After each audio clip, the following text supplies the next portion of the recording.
Good.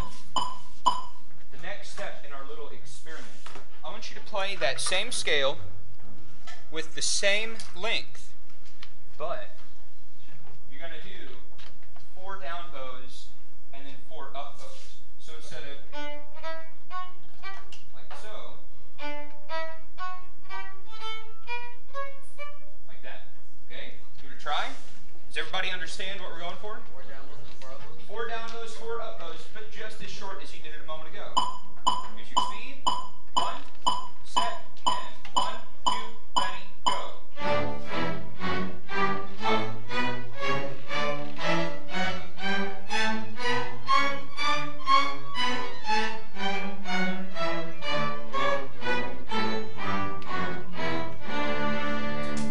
Not bad.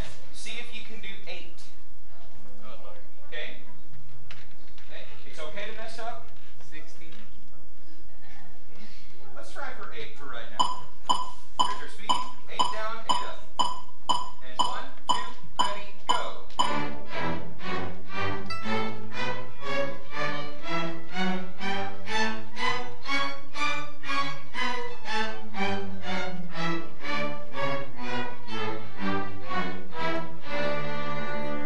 If you lost count, that's okay, so did I. Counting 8 is hard. But the idea is to have control of your bow at every point along the way. We don't ever want to say that we play cleaner at the lower half of the bow than we do at the tip, because we want to have absolute control of the bow to start and stop, or anything we want. Okay? I will say that if you can play a really clean spiccato at the tip of your bow on your lowest string, then you're a freak, but the best kind there is. Okay? There's a if you ever play around on YouTube, which I know you do, if you ever get tired of watching, different people do bad covers of pop songs or whatever, you want to throw some variety into your YouTube viewing. Oh man. Look for this guy. If I just said his name outright, it wouldn't help you find him. Yasha Heifetz. Yeah, he's not. He's Israeli. But Yasha Heifetz is one of the greatest violins that ever lived. Now, what's cool about watching him is you can easily get inspired and be like, wow, if that, even when he plays simple things like Suzuki 1, it just sounds like, oh, okay? So it's a great way to get inspired, like, I want to sound like that. It's also, if you watch it the wrong way, it's a great way to get discouraged. Because he'll play staccato stuff here at the tip, and it's just like so perfectly clean, cleaner than anybody else could get it right here, and you can get sad. But if you've never seen him before, go take a look. Now, take out Most Wonderful Time of the Year.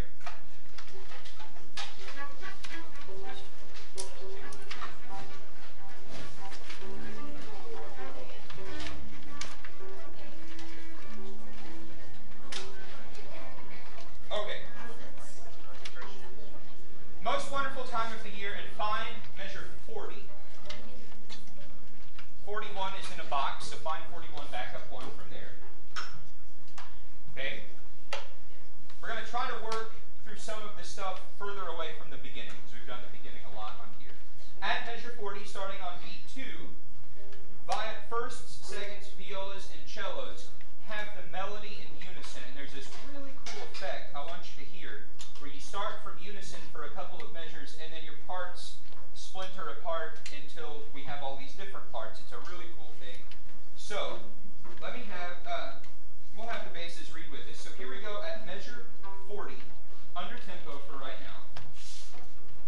Okay, doing some first time hearing of this as a group. Measure 40. 1, 2, 3. Oh, pause. Who has beat 1 at measure 40? No one. Oh, someone does. It's the basses. Basses, we gotta hear you. Don't play on the basses note. Here we go, measure 40. 1, 2, 3.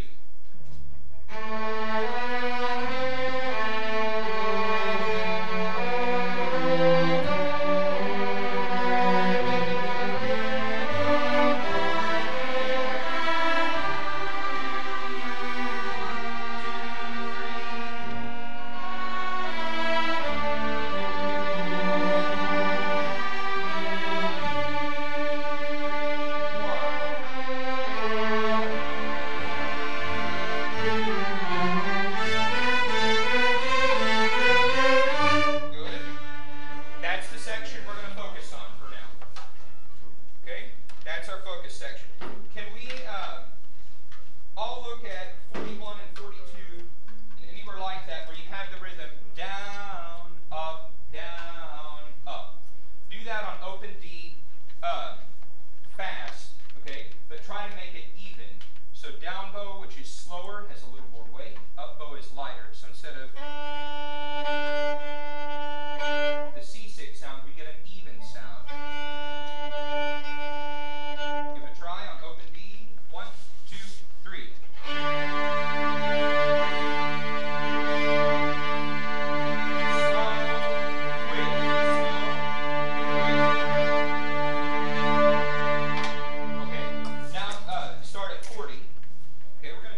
Start to increase the tempo naturally, but keep that even. D, measure 40, and 1, 2, 3, ready, set, and.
Cello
that starting at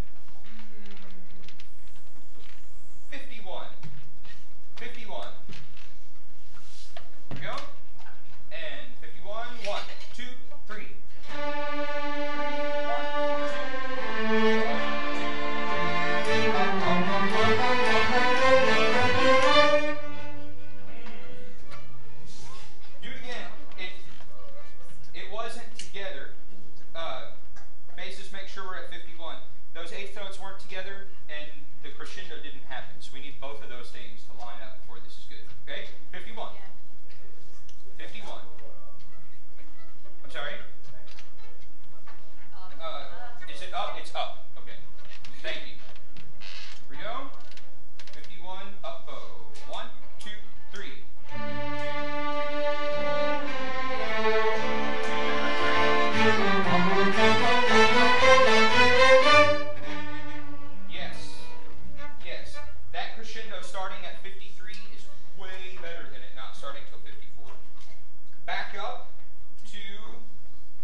4,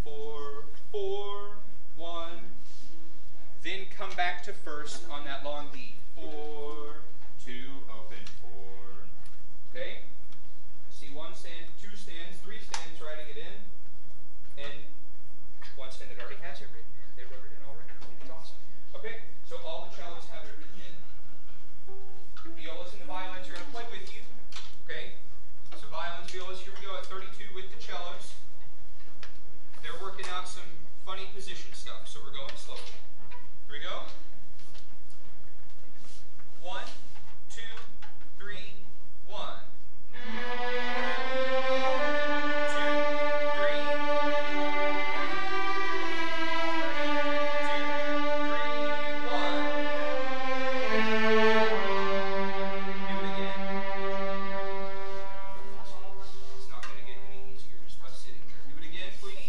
32 starts in first position. 1, 2, 3, 1.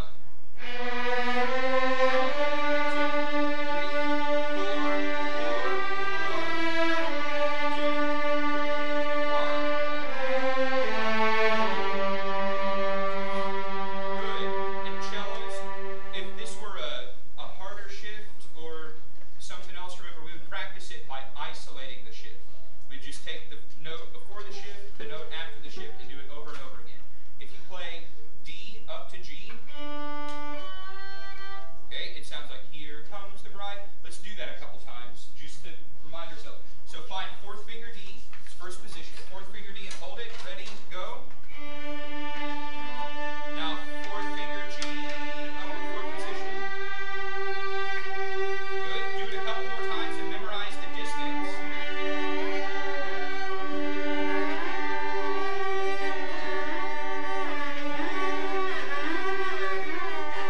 Let's not go crazy with it, okay?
stroke is getting us. So be aware of that.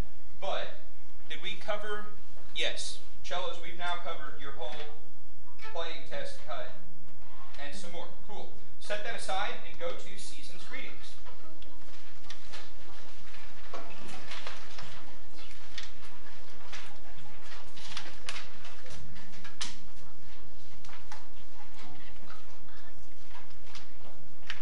Okay, different key, D major that we warmed up on, okay, and different styles. Now, I want to work first, but not for very long, on the section that the playing test is over, just so everybody leaves today knowing absolutely what it is that's being listened for, what they're being tested on. But I also want you to kind of look. We have gotten, in our rehearsals, we wish you a Merry Christmas a little bit, only a little bit, but the only parts, as far as what we've really worked on, is in the first 70 measures. The piece is 164 measures long. Okay, so please know that there is an expectation that today or other days, whenever we get to the back half of this, that the things that you know how to do, you will already know to do them.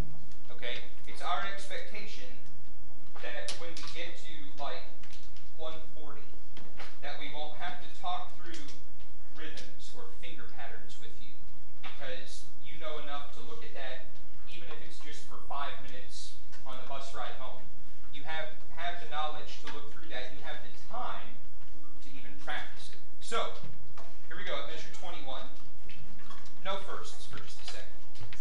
Let me see if everybody else remembers what we do in this style of music with the dotted quarter eighth. Just see if you remember. You'll show me at 21. 1, 3, 21, ready, set, and. That was neither forte or the tempo we counted off. Do it again. 21. That's mezzo piano. I'm sorry. Well, then seconds and violas, that was not forte. Cellos, that might have been mezzo piano. Okay. Here we go. 21. 1, 2, 3.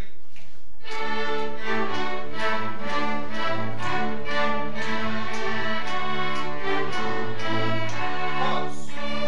Close. It's very obvious you remember what we said to do, because the first time you had it, all of you, da, ba, ba, ba, very clean. However, you had it again at 22, 23 on the second half of the measure. Okay? So, do it again. Get it both times this time. 21 and 1, 2, 3.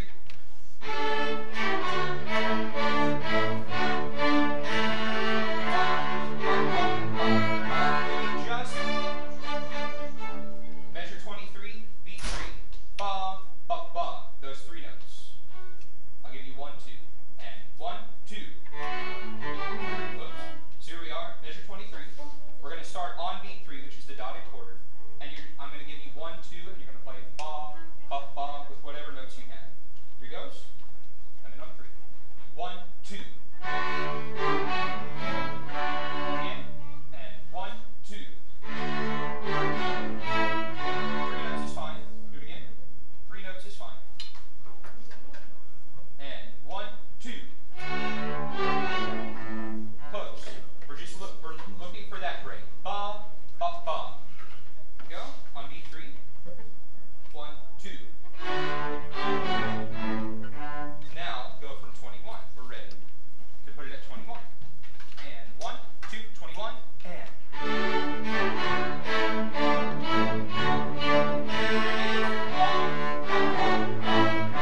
Okay.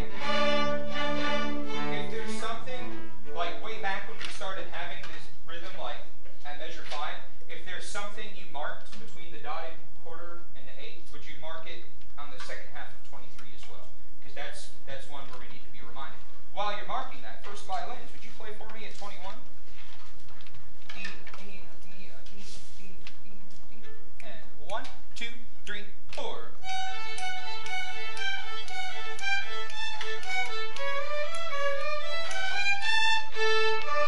Okay, you understand what to do? I'd like a little more sound, not necessarily louder. But try this for me, okay? As a not violinist, here's how I would practice this if I had to learn it. I'd play it as double stops. So instead of and all of that, I would just go with big bows. Will you do that with me one time? We don't have to string cross, just play both and use healthy amounts of bow. 1, 2, ready, and.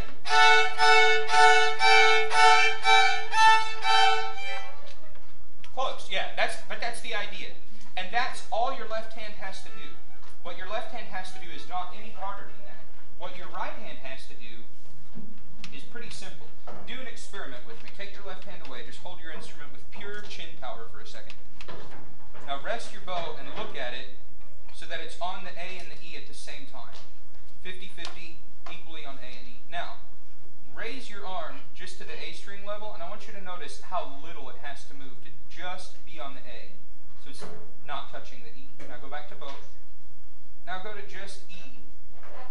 And you look, it's really, really a small distance.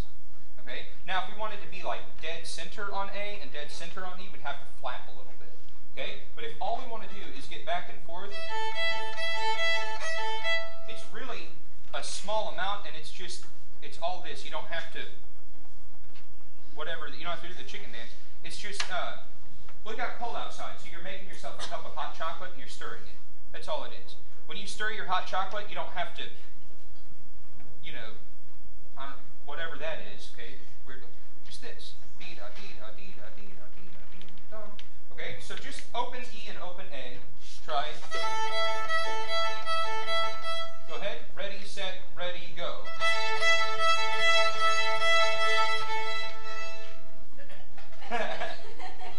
Practice it at home, and we'll come back. But that's the idea we're going for.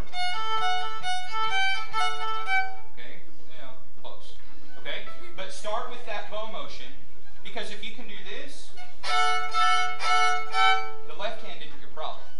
Okay, it's just a matter of. Do you want to? It would help so much if you demonstrated right now, because I told him how easy it was, and then I flubbed it and made it hard.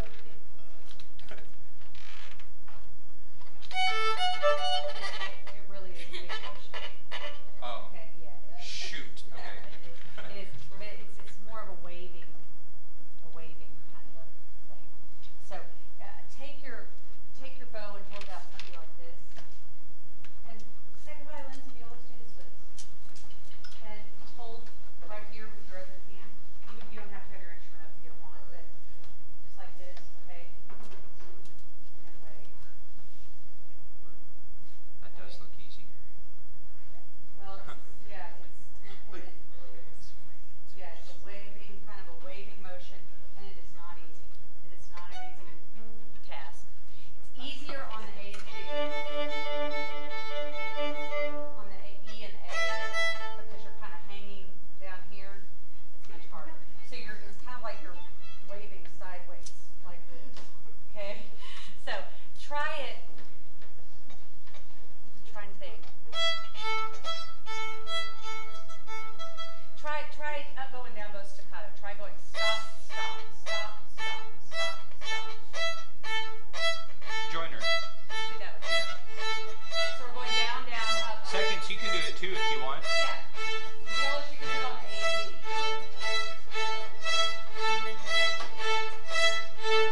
2.